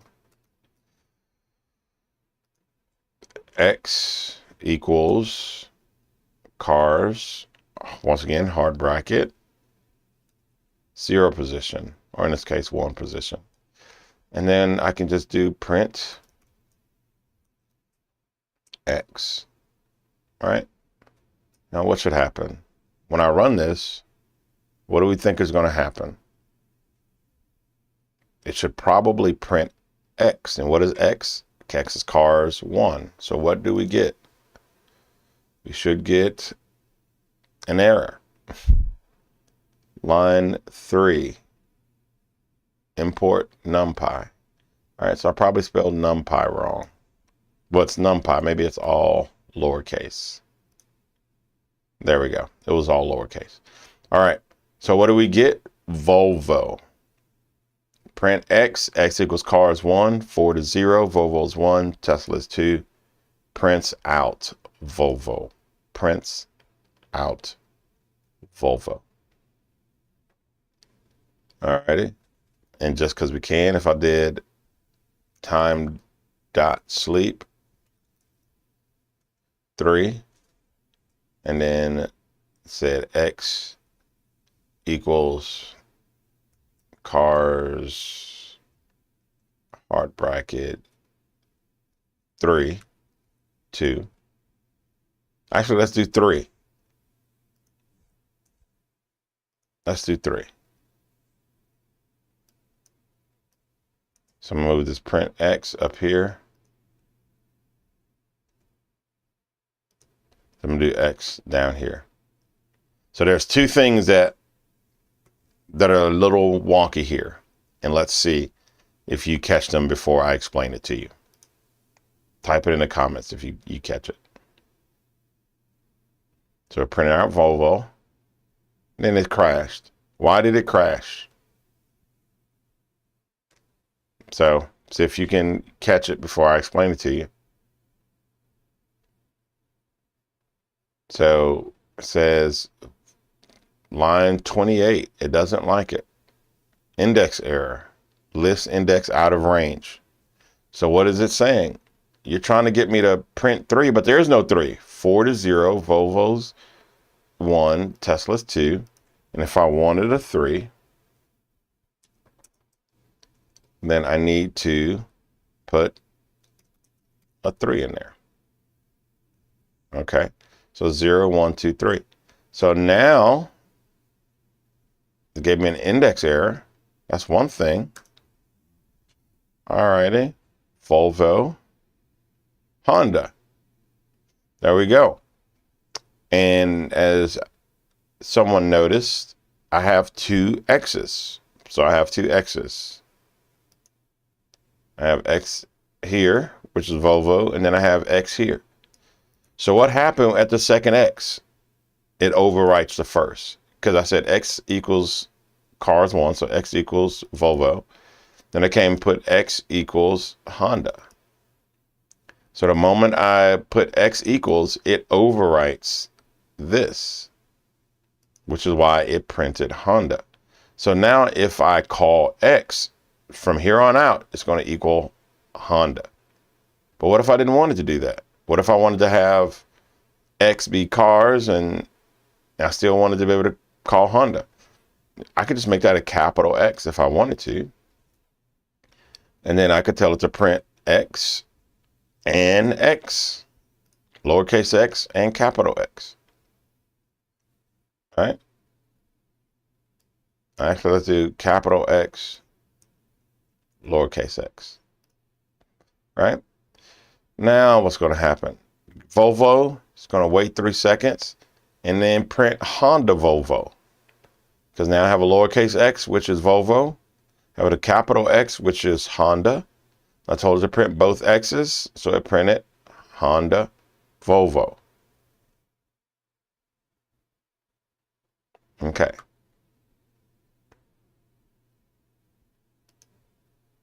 Where are we in the slides? Alrighty. We just did that. We just did it. So now we can do X equals length of cars. So we're running out of X's. Let's do Y here.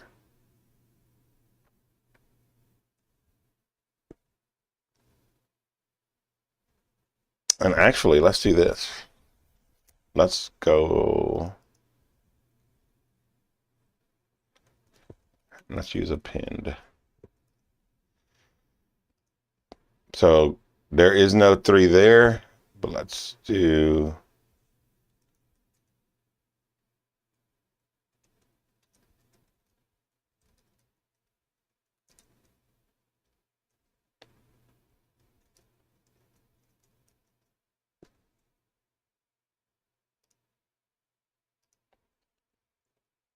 And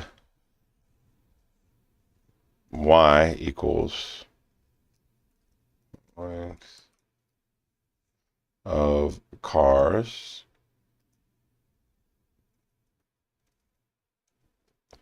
then let's print Y.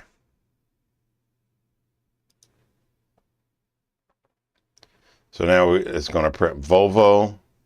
It's going to wait 3 seconds and then it's going to tell us, hey, you got a type error. Boolean function or method object is not scriptable. So my Honda, I did cars.append, and I was trying to add in this Honda. So let's show you why that didn't work.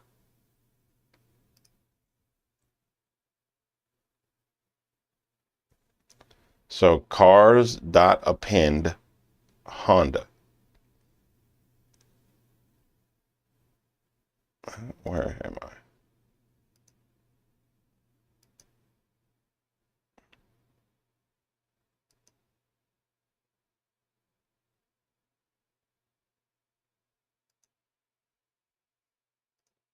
So who can tell me why that did not work? So length, someone asked, what does LEN mean? It's length. So why did that not work? I put in hard brackets.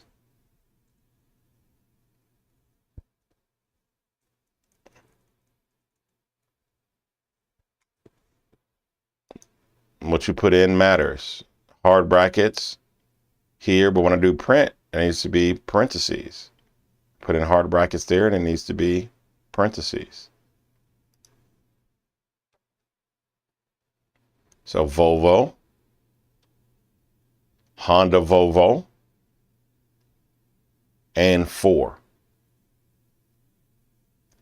So let's print the length. We're going to come here.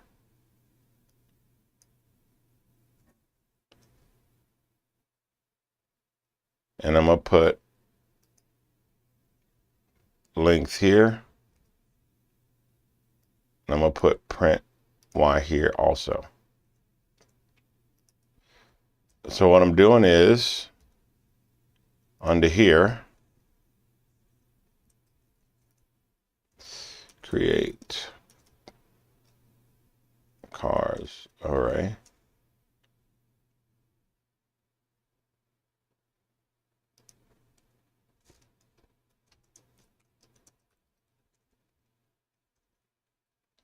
All right, create length or check length of array. 3-second delay.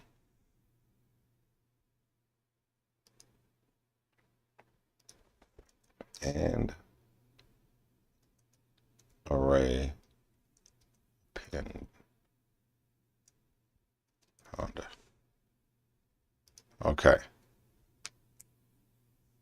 Alrighty, so let me see. I don't know if this helps if I make it a little bit bigger for y'all. Alrighty. So there you have it. So now create an array called cars. X equals cars1. We print X. Y equals len cars, length of cars, print Y. So we want to know what the length is of this cars array. We want to wait for 3 seconds. We're going to append, which means we're going to add to the array.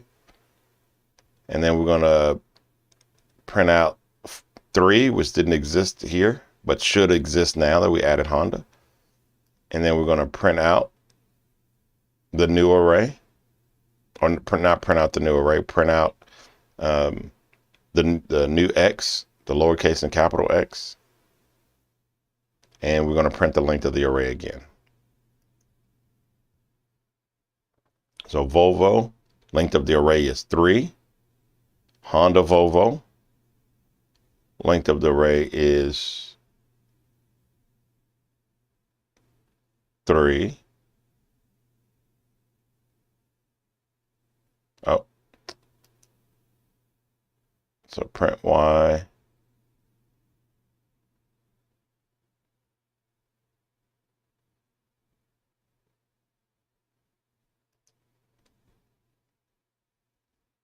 So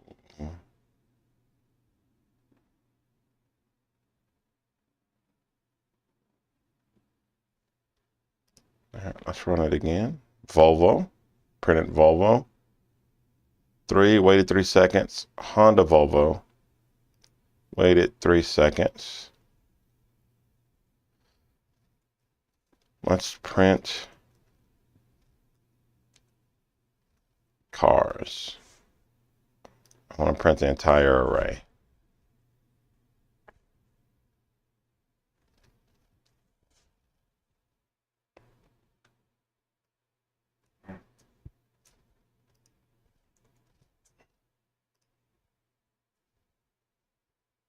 And then let's print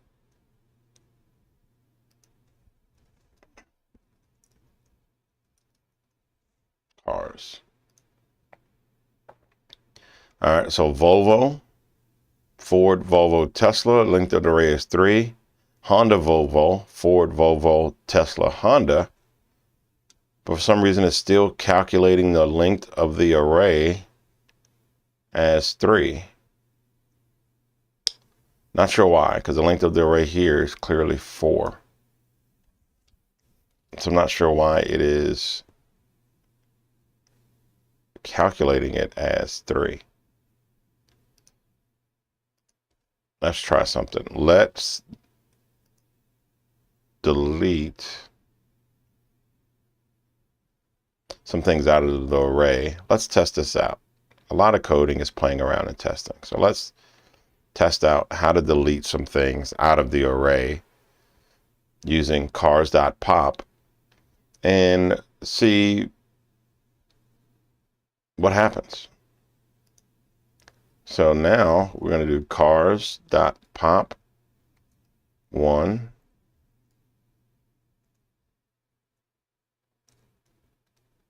and 2.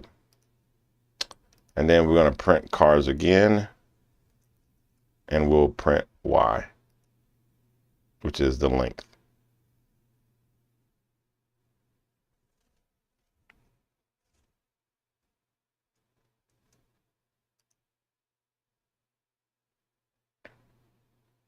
So Volvo, Ford, Volvo, Tesla, 3. Honda, Volvo. So saying, hey, it doesn't like the way I did cars.pop.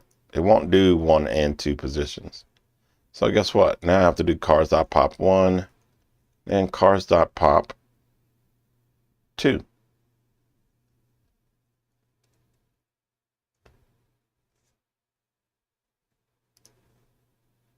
So Volvo, Ford, Volvo, Tesla, length array is 3.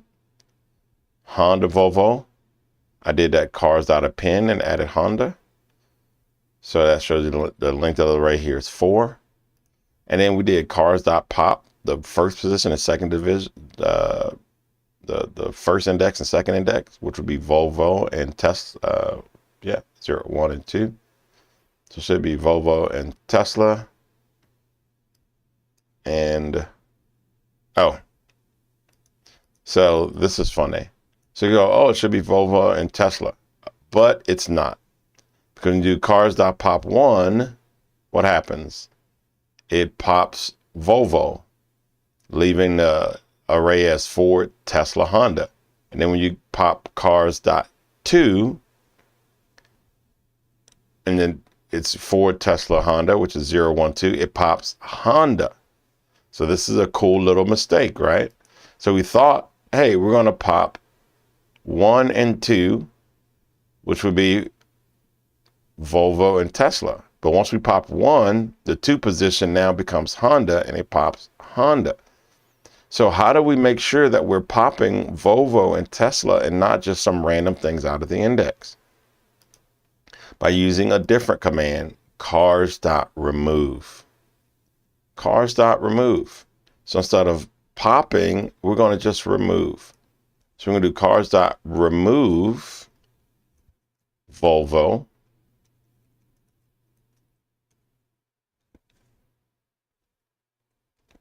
And cars.remove Tesla. Okay. And now what should happen is it should remove Volvo and Tesla. So it's no longer just finding the index positions, it's actually specifically finding Volvo and Tesla, which we want to remove. So pop pops indexes, remove removes by name. So Volvo, Ford, Volvo, Tesla. 3, Honda, Volvo. The append adds Honda. And then the remove removes Volvo and Tesla. But what's weird is it's saying that we still have 3. The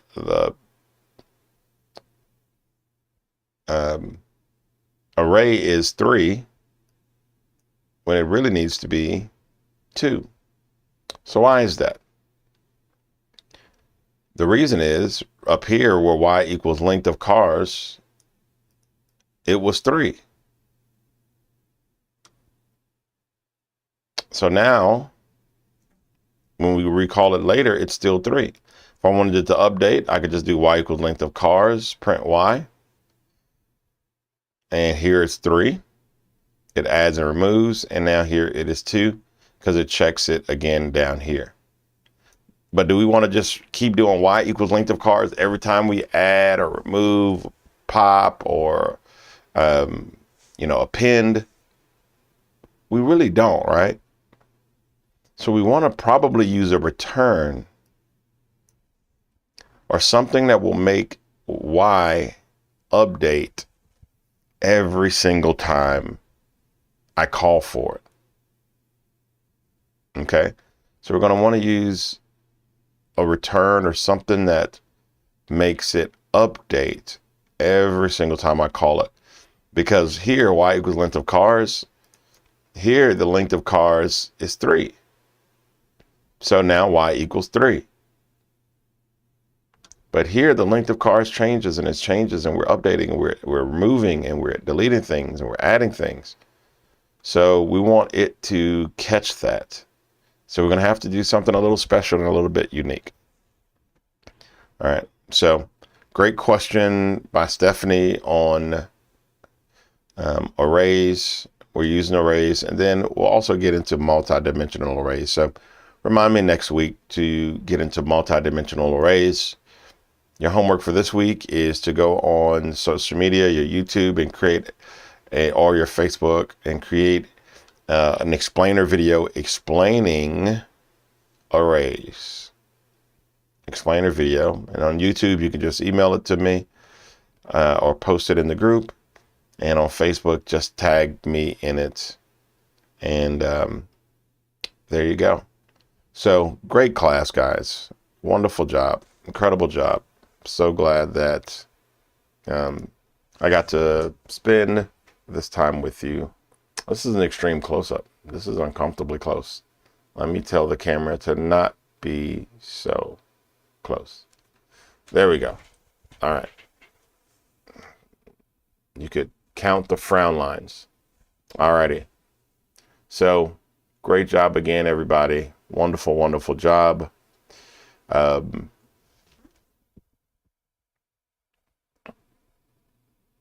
Someone said they asked a question. I didn't see the question. I thought I needed curly brackets.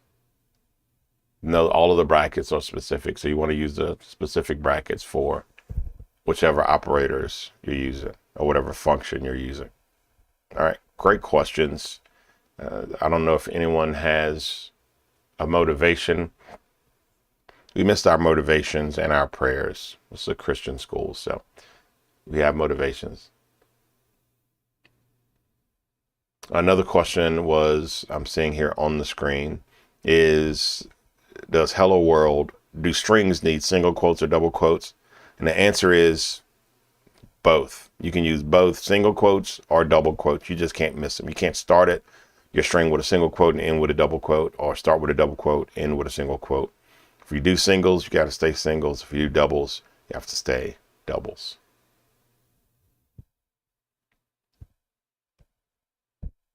Alrighty. Great question. Thanks for re-asking, because I did not see that question. Or I think I saw it and didn't understand it. Alrighty. Alrighty. Well, awesome. Great work, everyone. Guys, get to see the mountain of papers on my desk I need to read and go through, but that's fine. All right. Bless you guys. If we don't have motivation, I will give you one. Be encouraged. Stay focused. Your life is your life and what you make it. You will not live and die by other people's decisions. It's very, very rare. The vast majority of your life, like 98.999%, is your decisions. If someone else makes bad decisions, that doesn't mean you have to make bad decisions with them. I always say that a lot of people enter medical school, very few people come out of it, right? So everybody wants to be a doctor until they realize they have doctor work, and then they drop. But those that stay in eventually become doctors. I'll let that sink in for a moment. Those that stick with it become doctors. Why? Because when everyone was dropping, or when everyone was saying this is too much work, or they knew where they wanted to end up in life. How many choices have we made that we like, man, I wish I would have made a better choice, a different choice? Your life is in your hands.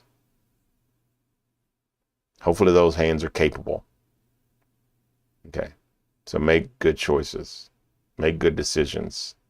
Take the hard road. Jesus even said it. He says, wide is the road that leads to destruction, to hell, to death, to bad things. Very narrow is the road that leads to life. And he says very few people take the narrow road. Much easier to go with the flow, go with the crowd, take the wide road, be popular and be cool and laugh at the people taking the narrow road. But it's the narrow road that leads you to life. It's the narrow road that brings you to victory. If victory was easy, everybody would have the type of victory they desire. But many of us have regrets. Very few of us have great stories of victory. You want to be in the few. All right. Have an incredible week, incredible day, incredible life. And I'll see you next time. Make sure to get your homework done and message me if you have any questions. God bless. Welcome to the Griffin School of Excellence, or GSE. If this is your first time here, I want to say two things right away. First, you're in the right place. Second, you're not just joining a class, you're joining a legacy. GSE has been delivering high-quality education for over 20 years, and our story didn't start in a classroom. It started in the real world, where deadlines are real, standards are high, and results are what matter. Our origins began as Nomega Film and Audio, rooted in the audio and video space, working in film production, commercial work, audio engineering, and scoring. We filmed TV commercials and engineered projects tied to major industry workflows, producing, recording, editing, mixing, and delivering professional results. This wasn't theory, it was work where excellence is essential. That's the DNA of GSE. From early on, we weren't just producing, we were teaching. We taught Virginia Commonwealth University students and partnered with the Entertainment Career Connections Institute to teach